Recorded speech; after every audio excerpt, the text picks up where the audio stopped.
Adam Patterson, vlog number 1, a day in the life of a 7-figure business owner. Please enter at least the first 3 letters of the person's.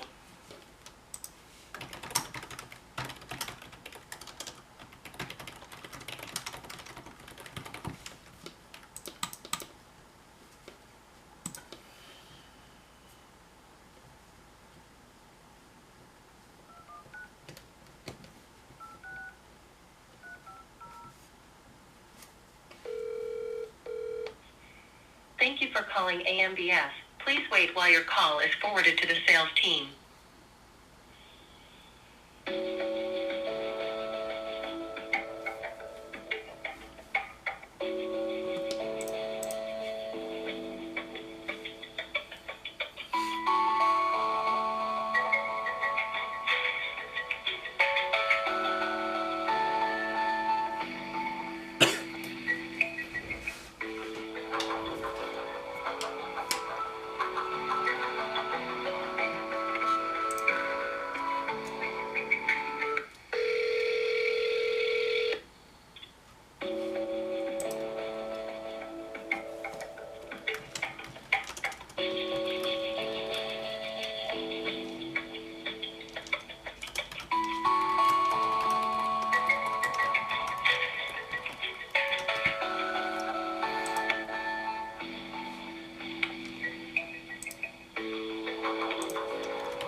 Sorry, we are unable to take your call right now.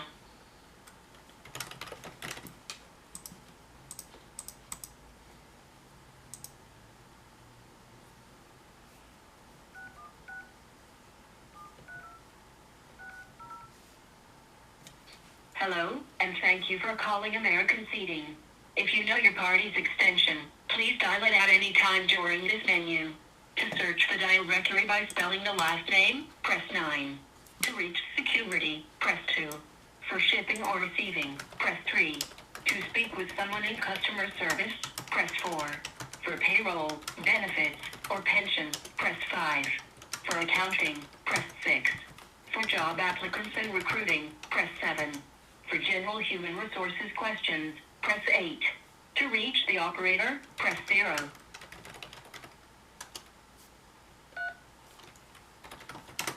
To reach the shipping office, press 1. To reach the receiving office, press 2.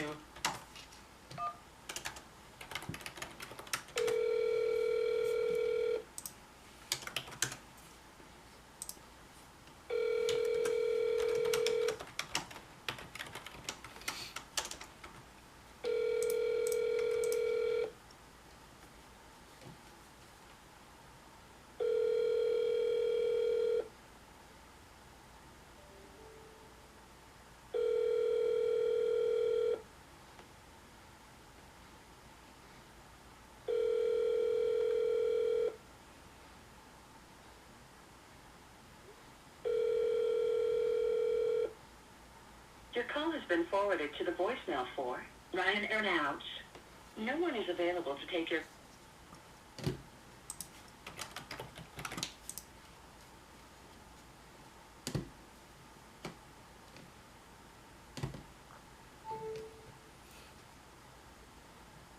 So basically, Hello? when I don't get any answers, I just call the same company back, If you know your party's and I just go extension, to a different extension.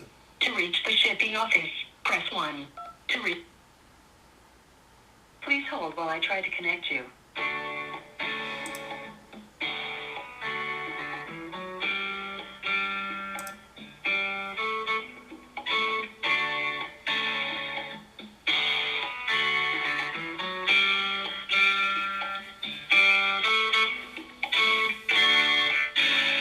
Your call has been forwarded to the voicemail for Tom Raxdock. No one is available to take... Hello, and thank you for calling... Or the operator.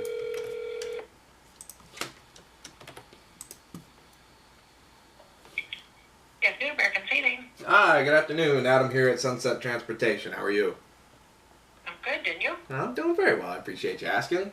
This is my first time giving y'all a call here, but I was looking to speak with someone who would be in charge of like transportation logistics to learn how to become a carrier with you all. Okay, that'd probably be Teresa. Let me switch you over to her. Hold on. I appreciate it.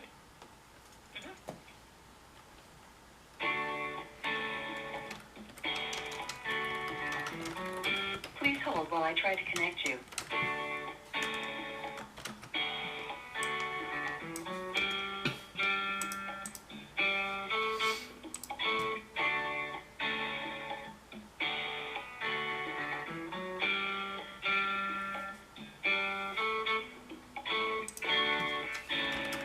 Your call has been forwarded to the voicemail for Tom Rackzock. No one is available to take your call. At the tone,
thank you for calling Andronico Industries.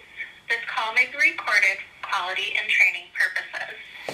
If you know your party's extension, you may dial it at any time. For the customer service and sales department, press 4. For accounts receivable, press 5. For accounts payable, press 6. For purchasing, press 7. For a dial by name directory, press the pound key. For all other inquiries, please hold to speak to the operator.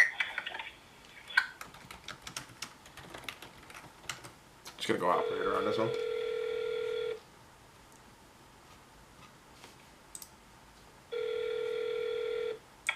Andronico Industries, this is Naomi. How can I help you? Hi Naomi, Adam here with Sunset Transportation. This is my first time giving y'all a call, and I was looking to see who I might need to speak with to learn about becoming a carrier partner with you all, if that wasn't yourself. Oh, yeah, definitely not me. But let me see who I can get you in touch with. Awesome. Hold on just 1 second. I appreciate it. Thank you much, Naomi. Yeah, no problem. Hold on, Lily.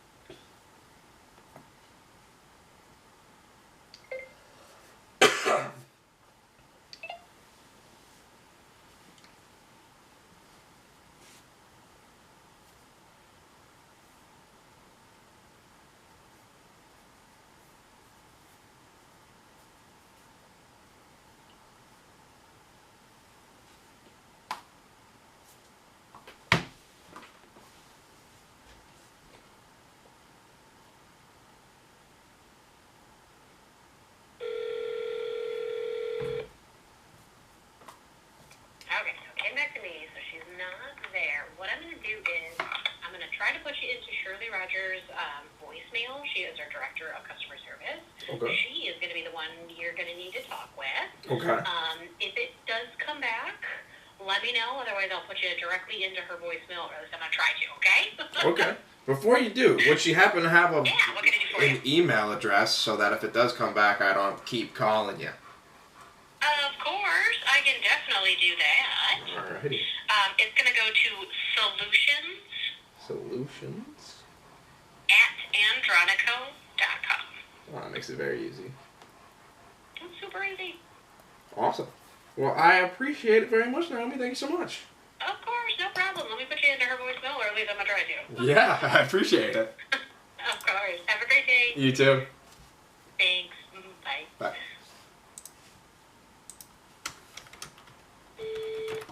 Shirley Rogers is not available. After the tone, please record your message. When finished, you may hang up to deliver the message or press pound for more options.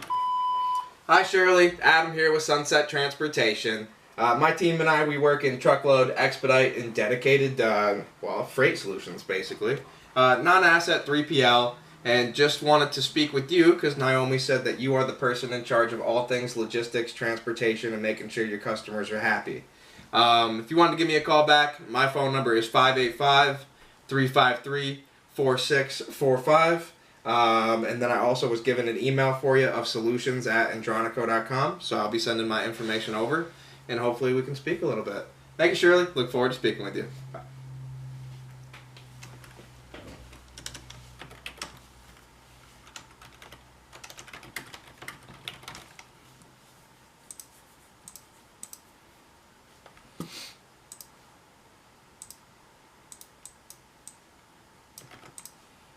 So what I do with that, because I got an email here, it's just a basic one, but I have a name.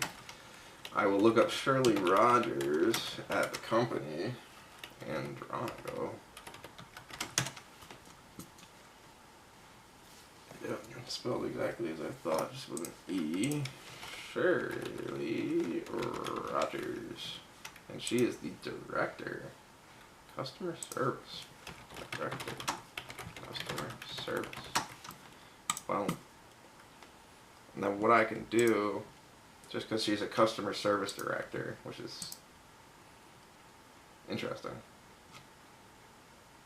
It is sometimes the case where customer service directors are the people who you need to speak with. It's just also very rare. And then the fact that she doesn't have her own email address is interesting. I'm sure she does, actually.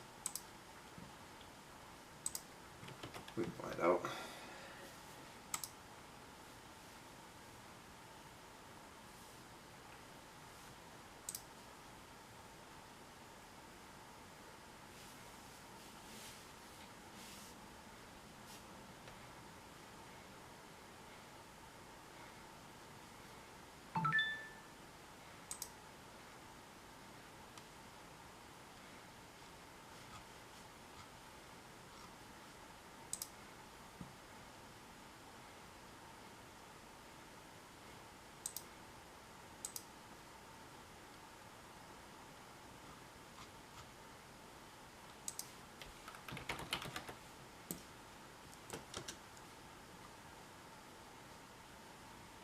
Well, might actually be her email. Left voicemail. Spoke with Naomi. Sunset Transportation. Shirley left you a voicemail.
email.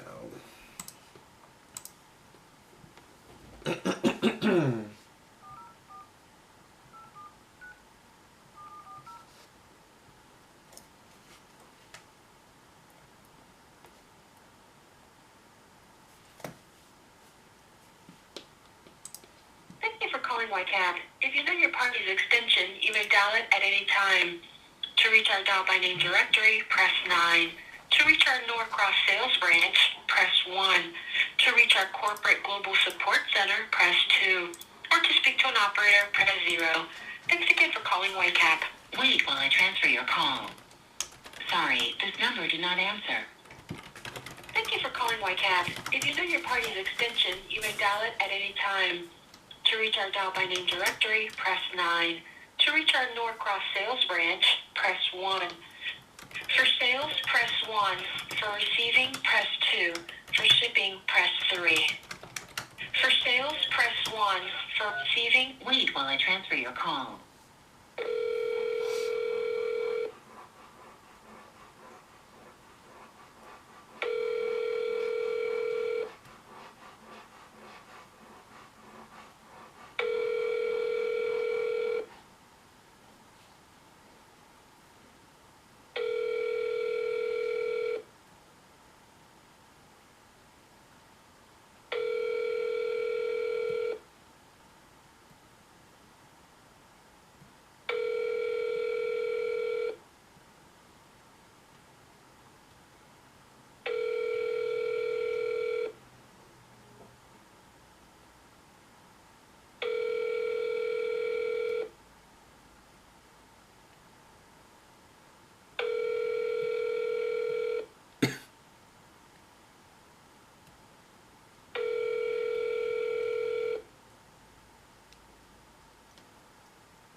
I added in some more leads, so now we're going to be making some cold calls.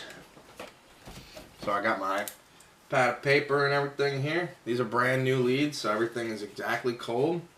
So we're just starting from the top.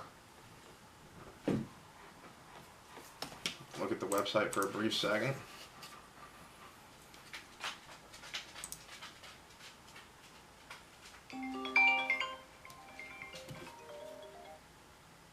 Hi, Wendy. Hey, Adam. How you doing? I'm doing very well. How are you? I'm doing good. I need to have empty steel bins picked up at Centralia, and I need them picked up tomorrow. Okay. I don't know if your guy that picked up today's load and delivering tomorrow to Centralia, if he has a load already or if he can bring them back. We need them, if we could get them picked up and delivered tomorrow evening. Okay. Just directly to They you? were at 6. Just directly to you? Yes, please. If you can get that worked out. Our dock closes at, I say 7, but she's here till 8. Oh, okay. Yeah, it shouldn't be a problem at all. Okay. And I'm assuming you're going to have to get someone else on it. The guy that's delivering today's load is not going. They're asking me if they can load them on that guy. And I told them I would have to find out. So. Yeah, I can call them and find out real quick. I mean, if he wants to, if he can. Yeah, let me know. That way I can let them know. Yeah, absolutely. And then if not, I will have someone who will be there first thing tomorrow morning. Sounds good. Awesome. Thank you. And then I saw that you were looking for Jared to pick up empties tomorrow. Has he gotten anything back to you? Okay. No. Dang it. We need these because we're running material Wednesday and we did not receive a new order of bins that we were supposed to get. Gotcha. Okay. So, okay. Yeah, sounds Hopefully good. Jared replies. If not, I'm going to ask someone here to give him a call. Okay, yeah, sounds good. Either way, the red and gold is delivering there tomorrow morning, so they'll gladly bring them back. Okay. If they can load up tomorrow. If not, I always have them on the schedule to pick up on Wednesday, unless you tell me not to. Okay. Well, hopefully they got some that he can get tomorrow. That would be great. Yeah, 100%. Okay.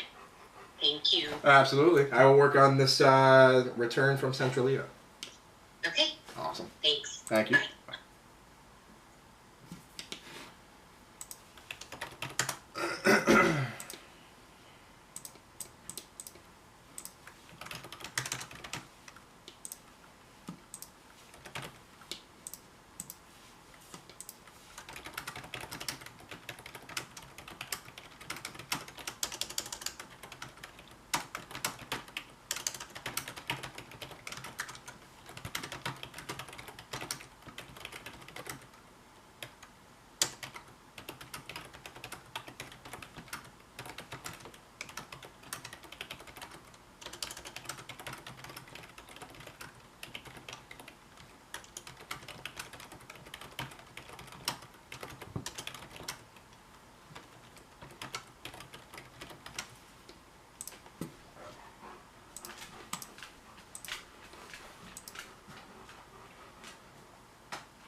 Sorry about that. The cold calls will start now.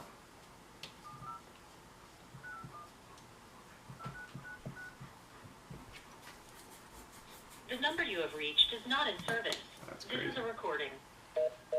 704. That's why.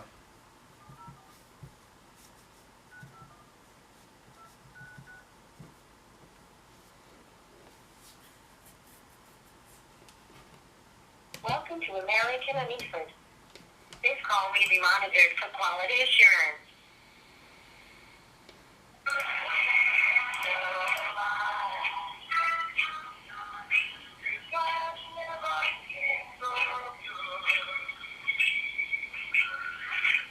Thank you for calling A&E. This is Vera. Hi, Adam here at Sunset Transportation. How are you? Good. How you doing? Doing very well.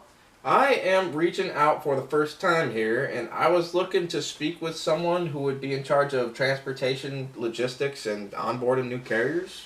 Would that happen to be yourself? Okay. Well, you called our customer service. Let me get you over to our shipping, okay? Give me 1 second.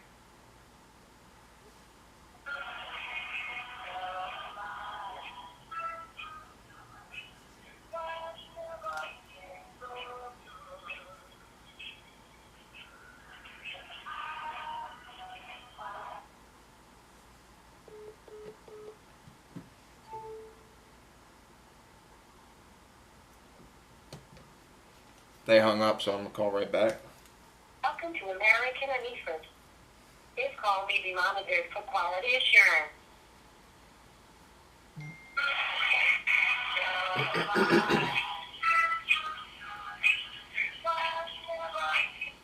Thank you for calling me. How can I help you? Hi, I'm not sure if you're the person I just spoke with. This is Adam over at Sunset. I was just getting transferred over to the shipping line, and it just disconnected. You can transfer to him. I'm sorry. The shipping department? Okay, yeah. Give me just 1 second. I'll get you transferred over, okay? Thank you much. I appreciate it.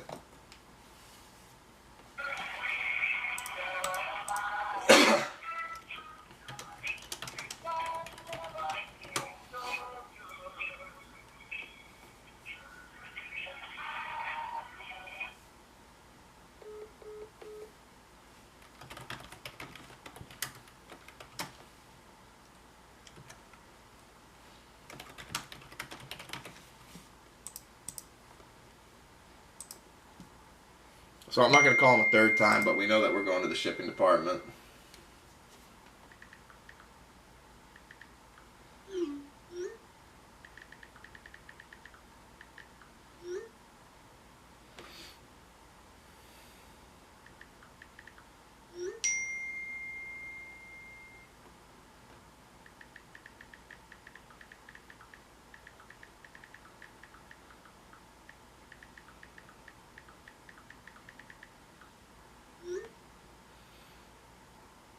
Boo.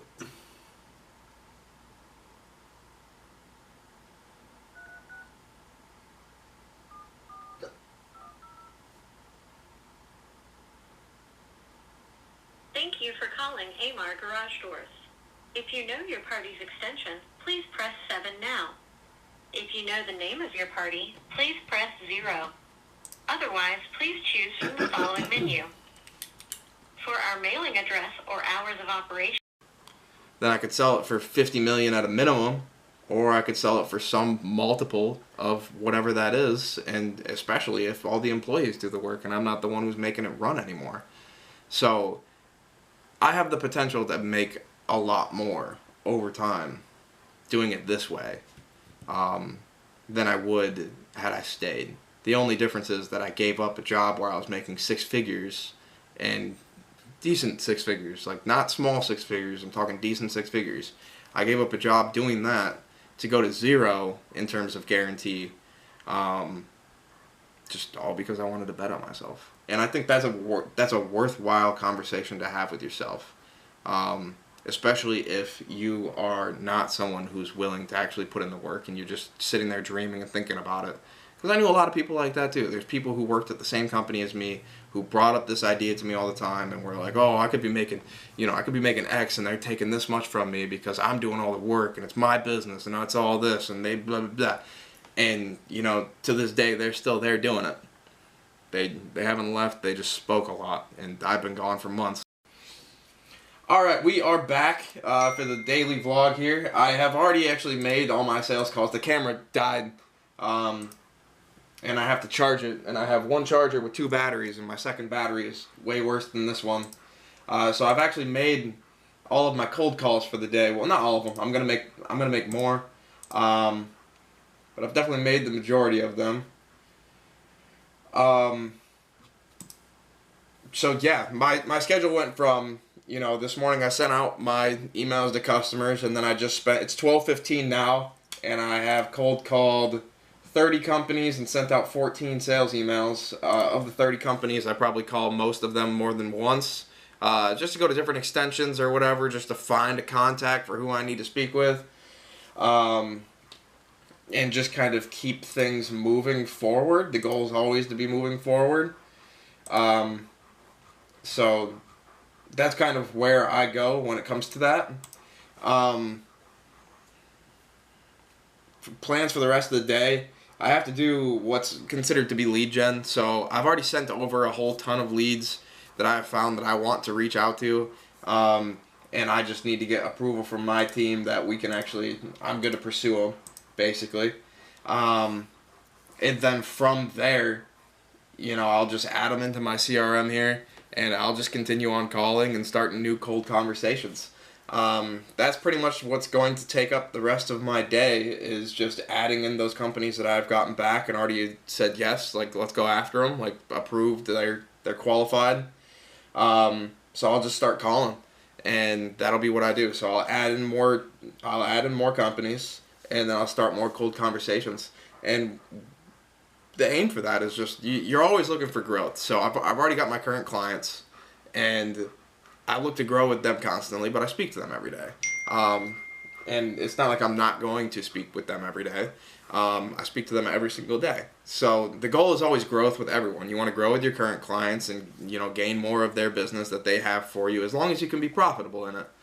And as long as you can provide better service than the person that you're taking the business from. I don't want to do my clients a disservice. I don't want to take their business and then provide them worse service.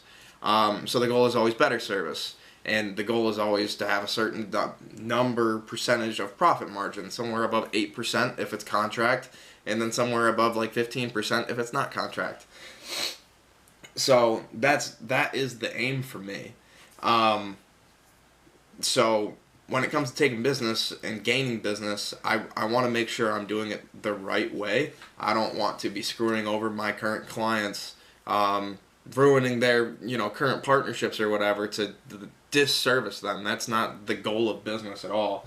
You should go into business, you should solve a problem, and you should want to do it better than the next guy. You don't want to just do it so you get paid, is basically where I am at. So my clients who trust me, they pay me, I like them as people, I don't want to do them the disservice of, gaining this business and then completely screwing them on it.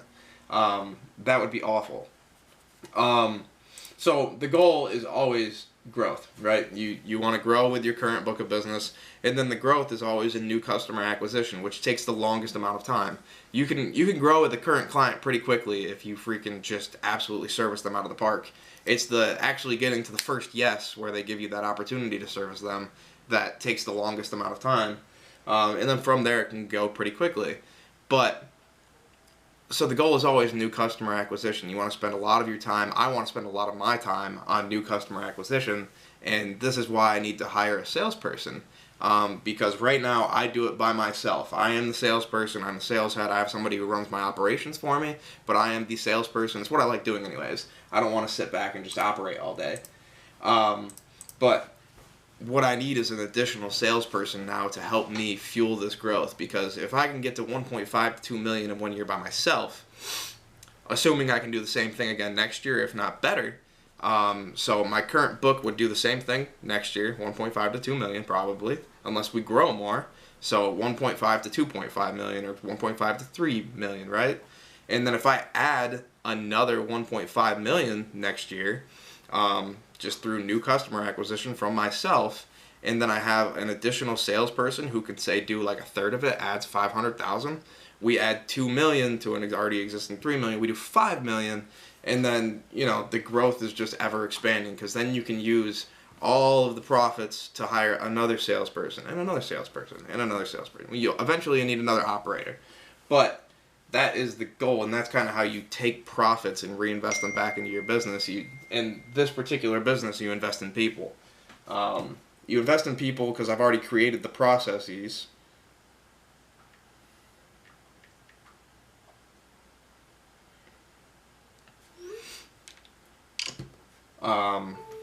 I've already created the processes, so all I need are people to act on the processes, cold call their own companies.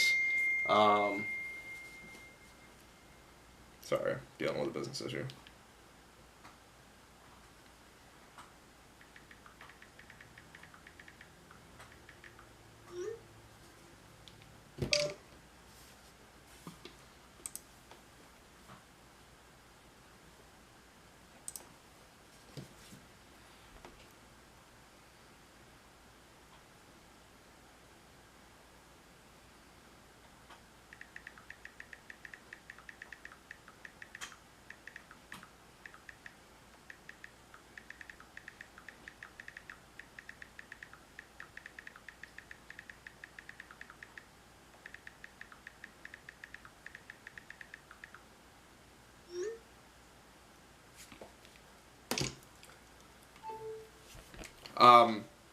But that's where we're at. It's all about growth.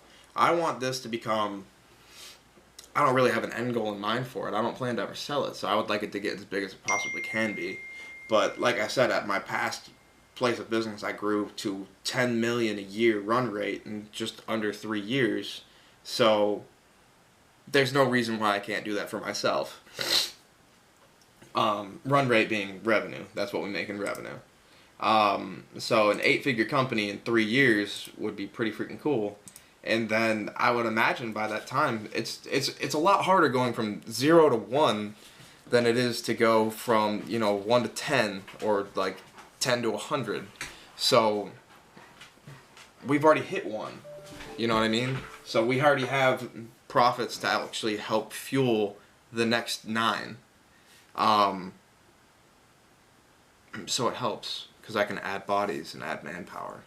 And then once I hit 10, I can add, 5, 10 more bodies to try and hit 100. So the goal is always growth. It's a lot harder to get off the ground than it is to keep on flying, if that makes sense. I don't know if that's true in flight, but it's in business terms, it's a lot easier.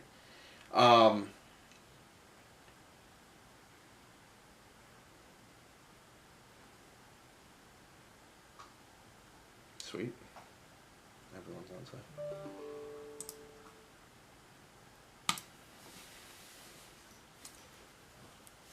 So yeah, that's kind of the process for today. I wrote a post on like my LinkedIn profile, because I do have at least what should be a social presence. I want to share my story with as many people as possible. I've worked very hard to get here. It's been a long time coming. Um, I'm sure that one day I'll be this quote unquote overnight success for someone's story, but it all starts somewhere. And my journey started when I was 14 years old, and I'm about to turn 29 in a month. So my overnight success story took me 14 years, and this is my 14th company that I've started. So we're getting somewhere. We're finally getting somewhere. It only takes one. That's the cool thing that you always hear it. I've always heard Mark Cuban say it. I've always heard every entrepreneur say it, because I studied entrepreneurs for a long time. And they all mention, like, you only need the one success story. You only need the one to actually take off, and it just makes up for all the rest of them. And it's 100% true. I failed for years to try and find something that had repeat business, that I didn't have to just continue on cold calling all the time. And I actually found some success. It took me 14 years to do it and 14 businesses to do it. And now I've found it, and I'm never going to stop on this. I love what I'm doing. More importantly than that, I'm good at this. I realized that I was good at this. I worked through multiple different industries to find what I enjoyed and find what I was good at. And I always knew I wanted to end up in sales. I always knew I wanted to end up as a business owner. And I just had no idea what I wanted to get into. And I've tried so many different things. I tried the fitness industry. I tried, rental cars. Not that I was ever going to own a rental car business, but like I went to the networking industry, blank apparel, and then just like all the digital products, not digital products, but products that I went to for digital branding. And it took me forever to find what I wanted to be in and what I was good at. And once I found this, it just fit my personality so well, because you cold call, you talk to people. So it's B2B, but personal. And then it's not only selling. So it's not like I'm always calling up a customer and asking them what the heck I can do for them next. You call and you speak with truck drivers in this business. You call and you speak to dispatchers in this business. You don't always speak with a logistics manager. Sometimes you speak with a purchasing head. Sometimes you just speak with the receiving dock and the warehouse team. And there's just so many different facets to it. So you're not always having the same conversation when you speak with people.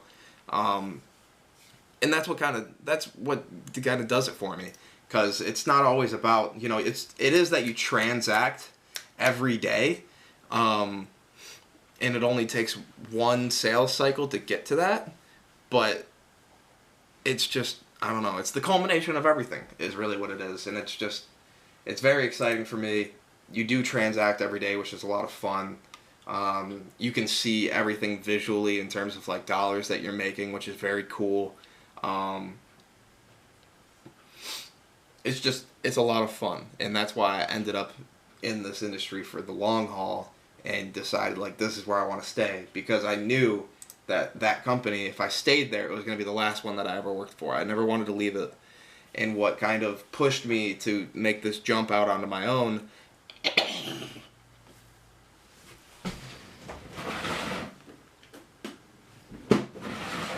was that I would go into these company meetings and they would tell me that, you may have landed your book of business, but it's not yours. We can choose and do what we want with it. And we can also choose and do what we want with you. Like, you don't have to stay here. It's an at-will state. We can fire you at any time. You can quit at any time. And that was always, that's a very interesting concept to me, because, I've worked my butt off to build this book of business that's now paying this company very well, and they can just up and decide, and they did up and decide for some people, that they just, like, you're not worth it anymore. Like, your paychecks that they're paying out to you aren't worth what you're bringing in new. So since they already have it, and it's their relationship technically, because it's the company's book of business, they don't need you anymore. So they can just choose to stop paying you. And that was horrifying to me, because, I want to upgrade my house. I want to get a better car. I want to have a retirement.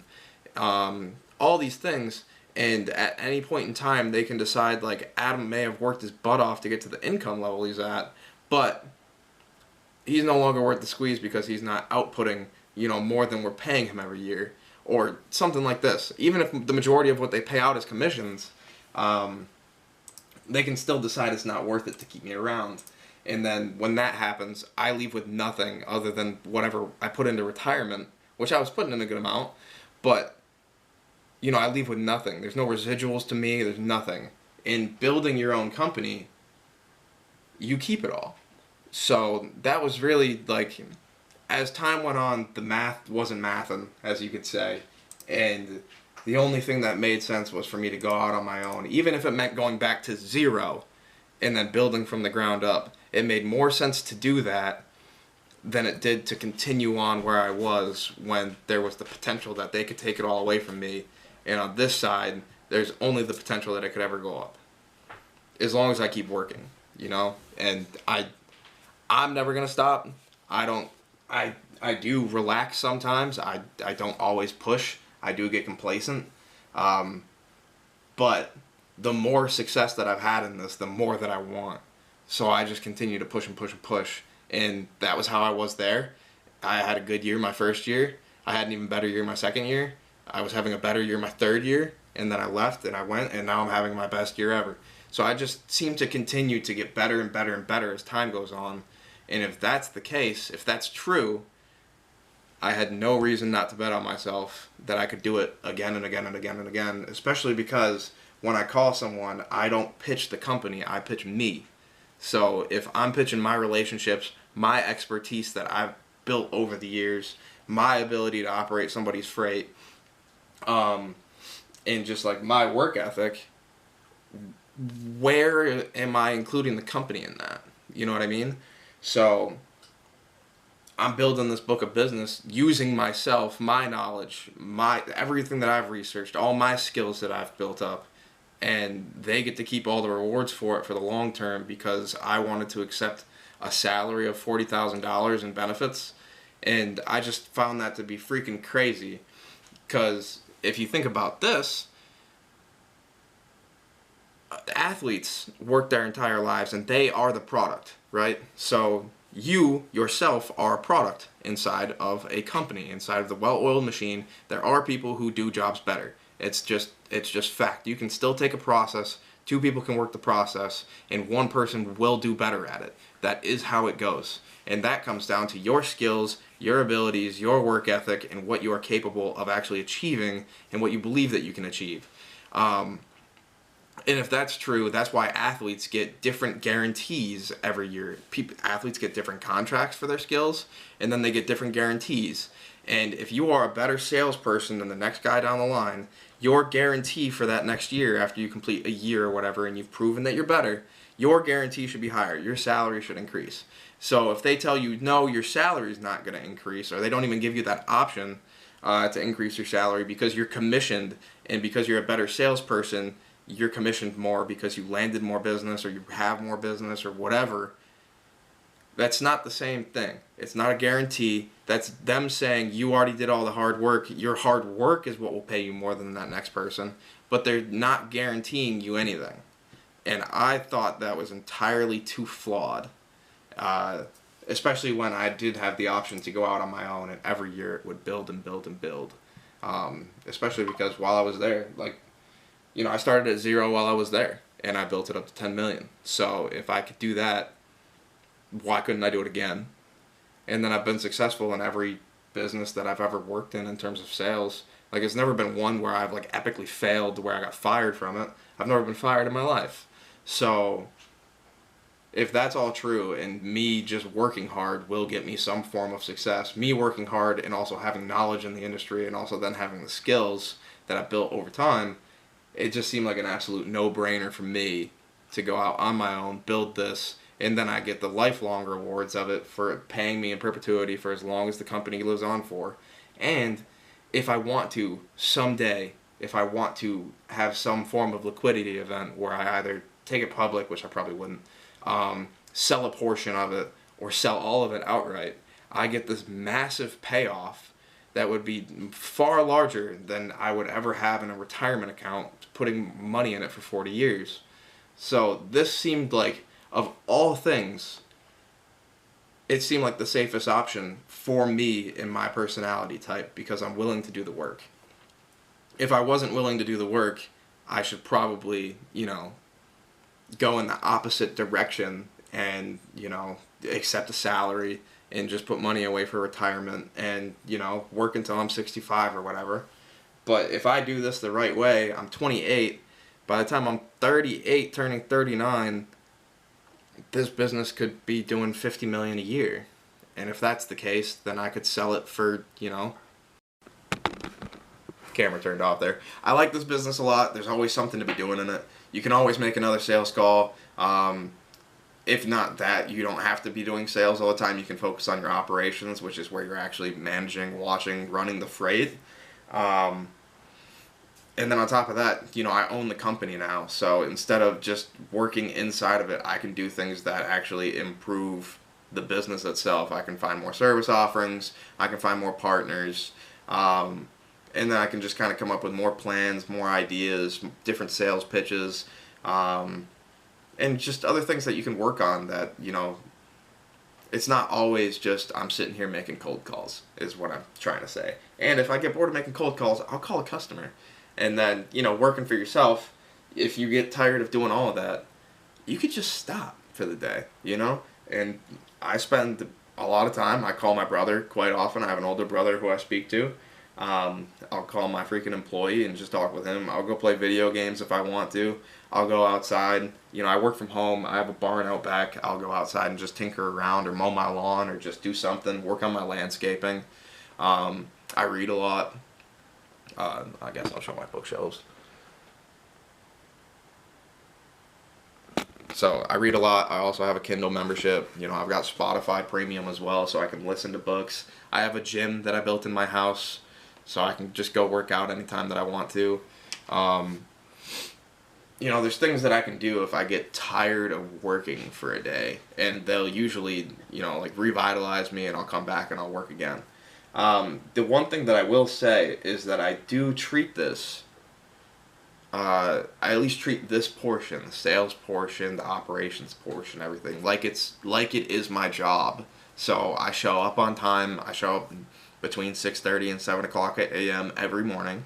And that's when I start sending out my emails to my customers, and I check on the freight for the first time in the morning. I usually check on freight when I wake up, which is about 4 on a normal day, and then I'll send updates on it. But I'll send my emails, I'll go work out, and just, do things that kind of break up the day. I treat this like it's a job, and what I mean by that is there is a time that I set to it. I don't want to be working all day, every day. I have a fiance who I'm going to be marrying here in the next 4 months, and I like to spend time with her. I have 2 dogs. I like to spend time just playing around with them.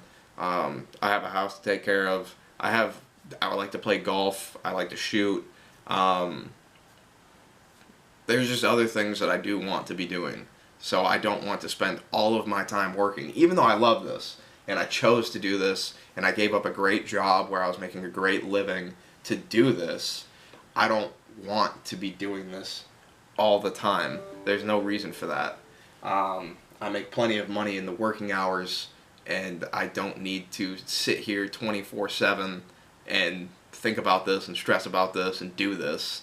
I can put this in its own little time box and lock it away and say, these are my working hours, and then, I'll still respond to an email if it comes through, but in terms of active, proactive working, I have set hours for that, and then I'll do reactive working if somebody emails me after hours and has a question or needs a quote or anything like that.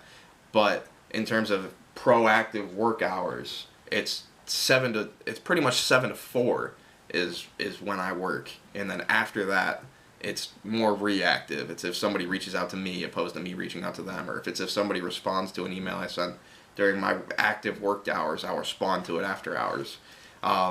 So it's not that I ever turn it off per se. I'm not I don't strictly say I can't work anymore. But in terms of proactivity and moving forward, I tend to stop somewhere around 4 p.m. Eastern Standard Time. I don't call on California and try and do this until 8 p.m. As much as people say, like, oh my gosh, you in the beginning stages, you should be working all the time, sweat equity and all that. As long as you're working efficiently during your working hours, you will be successful just working as if it's a standard 9 to 5, 8 to 5 job. So if you're going to be successful regardless, it just takes time, like overtime, not just in the day span. You're going to be fine. So as long as you have your launch pad that you know that you have this time that you can take in order to get started and get rolling and get up to where you need to be, there's no reason to work 24 hours in a day. And that launch pad is built by having either financial savings or a financial investor who gives you some form of like cushion. Now, what you need to do is make sure that you work like hell in the time that you actually do spend working so that you can be successful in your launchpad time needs. So I gave myself about like a 2.5 year ramp up period in terms of savings that I had. So I had everything put away that I could pay all of my bills for 2.5 years if I never made $1. And it took me 3 months to get to where the income from my business actually covered all my bills. So since then we've continued ramping up. So now I've got more money than when I started. Which is why I hired the employee, and I'm trying to, there's new avenues that I try to put my money into to continue on with growth, because the goal is always growth. The goal is always to be able to help my customers as much as possible, and offer as many services that are useful to them as possible. So that's the goal, and that's where I put my dollars to, because now I want the dollars working for me through employees, through new technologies, through different, media outlets, I guess. But I want everything to be working towards the goal of growth opposed to just me working. And I want to have different levers that I'm able to pull on to try and pull growth out of. If that makes sense. And I'll explain that later on, I'm sure. But yeah, so that's the start of this. I'll get back on here once I actually start making cold calls and things, but it's still a little bit too early now, so I'll probably go and clean my house up a little bit here. I'll probably do the dishes. Maddie comes home from her bridal shower today, so I'll probably do the dishes again. I'll probably vacuum my house once again. Yeah, and then we'll be back here for cold calls.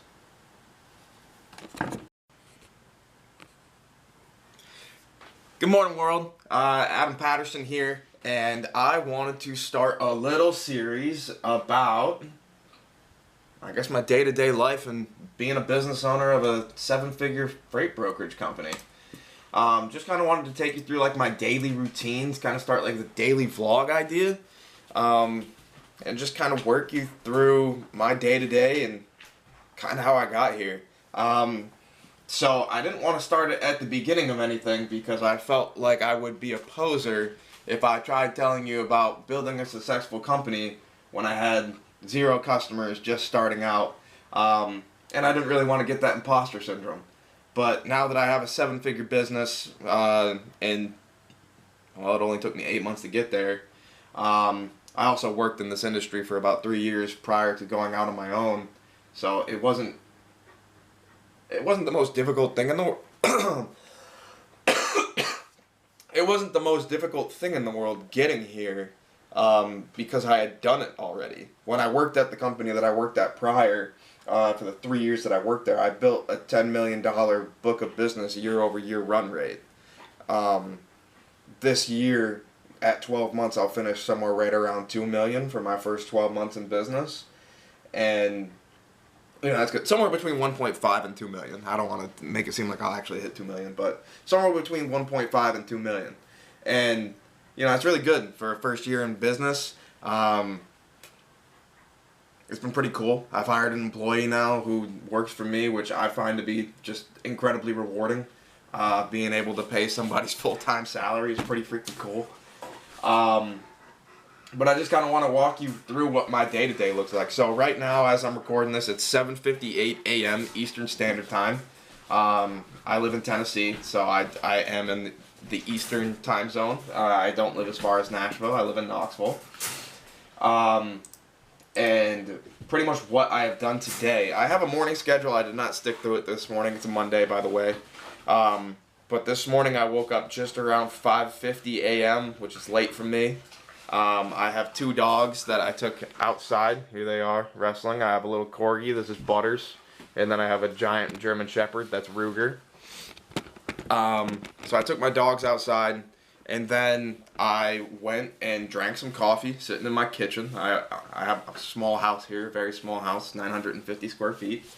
I went and had some coffee, and then come about 6:30 time, I sent emails to all my current and active customers. Just saying good morning, welcome back for the week. And then, I'm a morning person. I'm also a Monday person. I don't make money on weekends for the most part. So, I'm a weekday person. I like weekdays. I like when money flows. I find that to be very cool. So I sent emails to all my customers, and I did that for a couple reasons. Number one, I like speaking with all my customers. Number two, I'm always positive. I think it's great to share positive energy in the world. So when I send emails, it's always something positive to start the week. Mondays are not the favorite day of a lot of people in this world. They're one of my favorite days. I actually dread when the weekends come. So most people live for the weekend. I live for the weekdays because money flows. So if I can find a way to get money flowing on weekends, that would be ideal for me. But I want to share positive energy. I want my customers to feel positive energy coming from me. So the aim is that I email all of them something positive every single morning about 6:30, so that's one of the first emails in their inbox. And I want them to, every time that they see an email from me, I want it to produce some form of smile or cause some form of like chemical balance that releases some form of dopamine. I want my name to be associated with like a happy feeling, so that when they see an email come across their inbox from me, not only do they want to respond to it, but mostly they want to read it because they know that they're going to get something positive from it. And I think that's a pretty big deal. Maybe a lot of people don't see things that way. I do that even with marketing emails and like my cold outreach emails. I tend to try and show who I am. I try to show my positive personality. I am an optimist, absolutely. Probably blindly optimistic, but optimist 100%. And, it can come across as annoying. I send out a lot of emails for my cold prospecting and just my prospecting in general.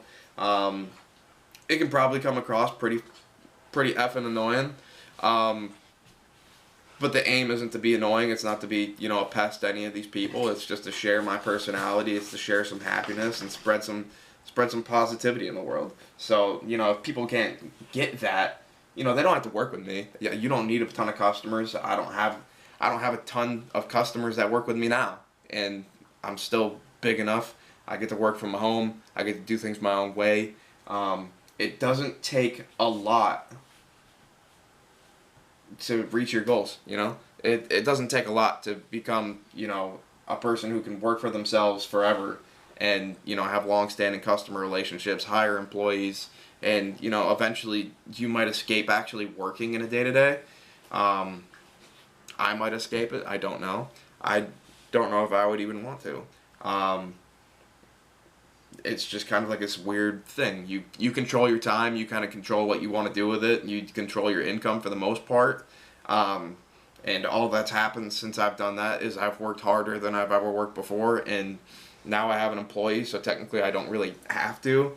But I just, I want to keep it going. Growth is the goal. But as of right now, it just reached 8:02, so we've been on here for about 5 minutes. And like I said, I sent out all these morning emails. I've been going back and forth with my customers who respond and just have conversations with me. And then I've received in some driver information for carriers. So freight brokerage, what I do, from the start of everything, I make cold calls and cold emails. And basically I reach out to manufacturers, or what you can call shippers, and I try to convince them that I can move their freight for them better than it's being done, or at a cheaper price, mostly better than it's being done. and with better service to them. And that's pretty much what I do. So, if I get a customer, like I have, they ask me to quote loads for them, like from here to here, what's it going to be to move it? And I give them a price. And from there, I find them a carrier, a motor carrier, so a big tractor trailer truck, to move that load from point A to point B. And then it's my job to make sure that it gets there safely, timely, with no issues, and then I keep everybody updated in the median. So that's pretty much what I do on a daily basis. And for the most part, I've been pretty lucky with the customers that I have begun working with or started working with and have been working with. Most of them have pretty consistent freight. So they have consistent lanes, and I just have consistent carriers that I run with. So I don't have to do too much calling for finding which carriers that I want to work with anymore. I did all that work on the front end.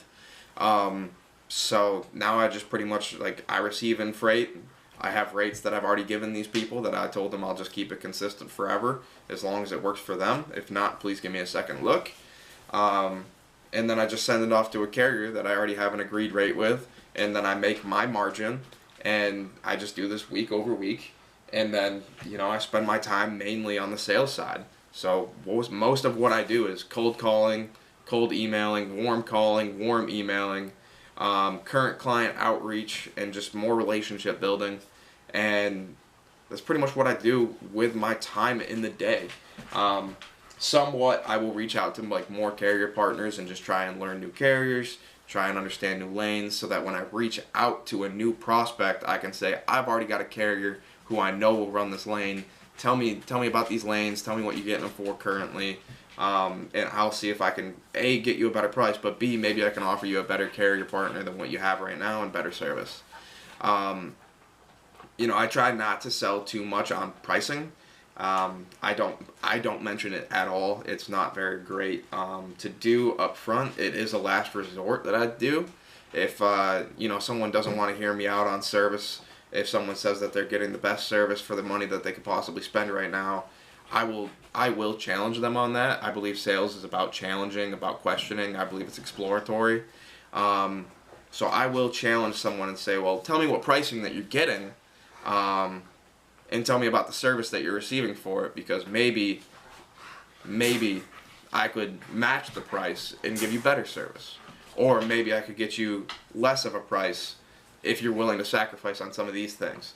Or, just trying to change the parameters of it a little bit. Alex Hermosi talks a lot about the offers that he gives to people and how he can't justify, a membership at X price and then somebody else just getting a discount for it for the same exact thing. He just, morally, he says that he can't do that because it's not right to anybody.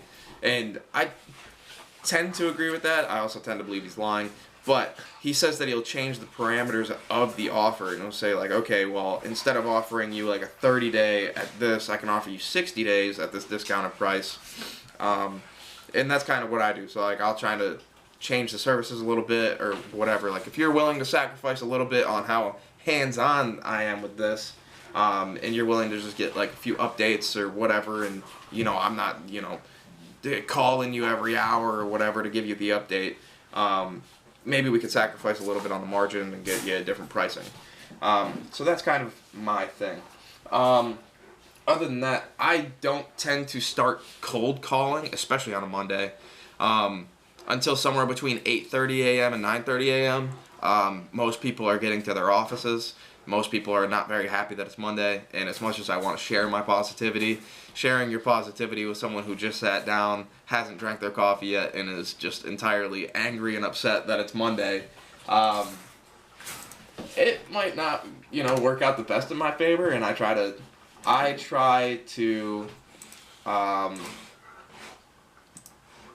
want to optimize. I don't want to sit here and cold call someone who doesn't want to be cold called. No one wants to be cold called, but I don't want to cold call someone who's starting off their Monday in a horrible mood and they just walked in and had 9 problems in their email when they first sat down. As much as I would, it's not always the best plan. And, I could do that. I'd be okay with doing that. I'm not against cold calling people on a Monday morning or anything, but, Sorry, checking my LinkedIn here. There's a bunch of people are viewing my profile still.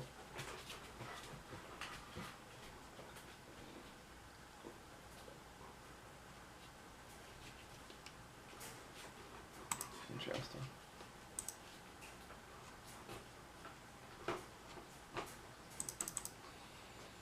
Very interesting. But plan for the day. I have a daily schedule that I kind of have written out. So I'll do cold calls and cold emails starting at somewhere between 8:30 and 9:30. I'll do that until about 11. So I'll re-record and put that clip in here somewhere. Hopefully I get somebody on the phone. I should. I have a bunch of people to call today.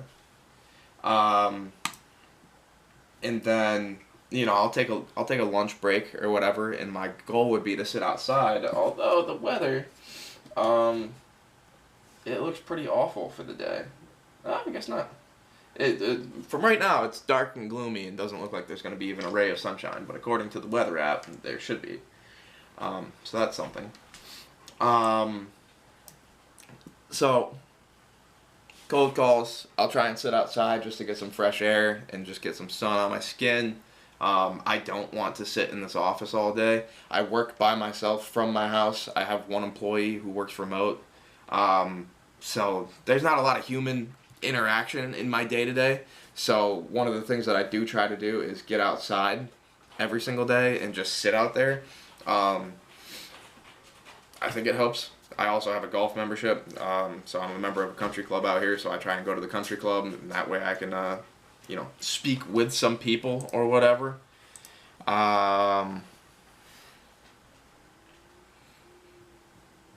then towards the afternoon, I'll make more cold calls again right after lunch. And then towards the end of the day is when I'll call and speak with some carriers that aren't currently in my network. And I will sit there and I will try and learn new carriers, try and learn their lanes. So that way if like a lane comes up, I know who to call, ask who to rate it, whatever. Now in freight brokerage, there are things called load boards where you can just basically, it's like a forum, I guess, and you can pretty much put your load on there and say like, hey, can somebody like call me if you want to run this for me? And there are carriers out there for it, but they're not very reliable. They're typically for one-off loads, and if you have something that's consistent, I would recommend actually getting true carrier partners and people that you know who are going to do a good job for you, that you have a relationship with or can build with. I wouldn't necessarily recommend just posting your freight out there. When I worked for big brokerage, even the contract freight that we had, we would just post it out every time and just try and get it for the cheapest price that we possibly could to move it.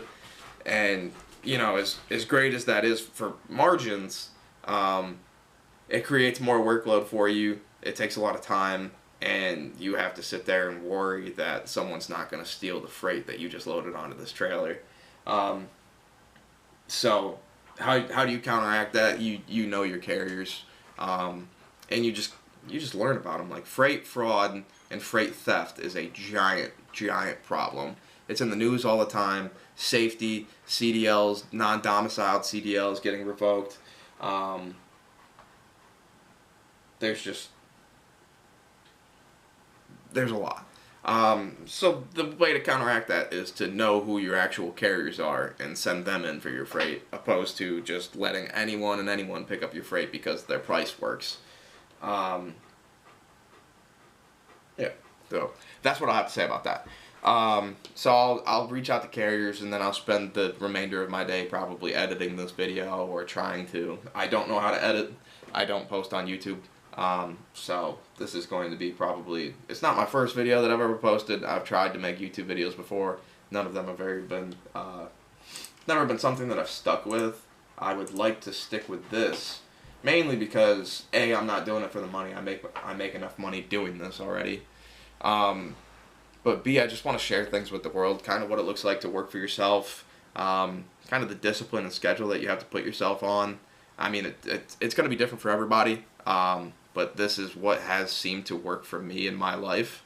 And hopefully just some of the things that I do in my day-to-day, hopefully some of my ideas, some of my thoughts, some of the words that I say, they might be beneficial to somebody, because I spent 10 years working in sales up to this point, to where I could go out on my own and feel confident that I could, earn business and make money doing it. Because you can earn business and lose money, because there's always a cost to doing business. But you can also earn business and make money, which is what you want to do.